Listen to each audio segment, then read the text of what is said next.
महतारी सावित्री मरावीला जिताबो ये दारी जिला पंचायत सदस्य बनाबो पतंग छापे में ये मोहर न लगाबो।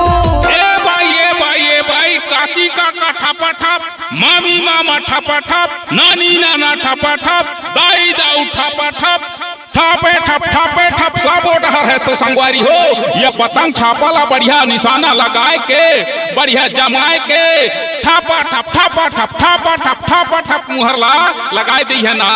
लगाना ये लगाना है गा ये लगाना है गा ठापा ठप मुहर लगाना है ए जिताना है गा ये जिताना है ना।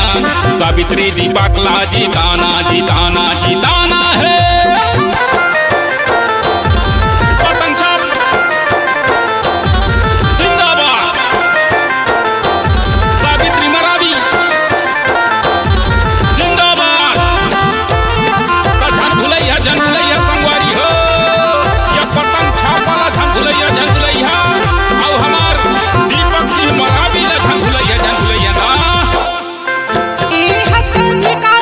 सब लाजे वही शिक्षा चिकित्सा सुधार चाहिए ऐसे नहीं का लगा चुनबो सब चुनबो रोजी रोजगार का बुनबो सब बुनबो ए हक्काधिकार सब लाजे वही शिक्षा चिकित्सा सुधार चाहिए ऐसे नहीं का लगा चुनबो सब चुनबो रोजी रोजगार का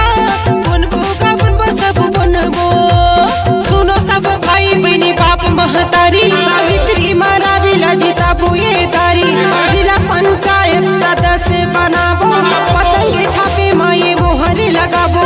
सुनो सब भाई बहनी बाप महतारी सावित्री मरावीला जिताबो ये दारी जिला पंचायत सदस्य बनाबो पतंग छापे में ये मोहर लगाबो। स्टोर ठपा ठप, जनरल स्टोर ठपा ठप, साइकिल स्टोर ठपा ठप, ठेला वाले ठपा ठप, ऑटो वाले ठपा ठप, भाजी बेचैया ठपा ठप, मछली बेचैया ठपा ठप, नंबर वाले ठपा ठप, साबे डहर ठपा ठप है त झन भुलैया सावित्री दीपक सिंह मरावीला ये पतंग के छापला बढ़िया देख के निशाना लगैया। लगाना ये लगाना है गा ये लगाना है गा ठापा ठप मुहर लगाना है ए जिताना है गा ये जिताना है ना। सावित्री दीपकला जिताना है।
महतारी सावित्री मरावीला जिताबो ये दारी जिला पंचायत सदस्य बनाबो पतंग छापे में ये मोहर लगाबो।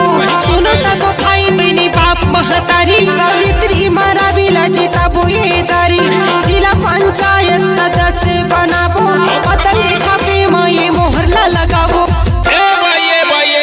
वादा नहीं विकास करेंगे, साथ दीजिए काम करेंगे। जिला पंचायत देवाडांड क्षेत्र क्रमांक 9 के चौमुखी विकास के लिए जिला पंचायत सदस्य बनाना है। सावित्री दीपक सिंह मरावी को पतंग छाप पर मुहर लगाकर भारी मतों से विजय बनाना है संगवारी हो। लगाना ये लगाना है गा ये लगाना है गा ठापा ठप मुहर लगाना है ए जिताना है गा ये जिताना है ना। सावित्री दीपकला जिताना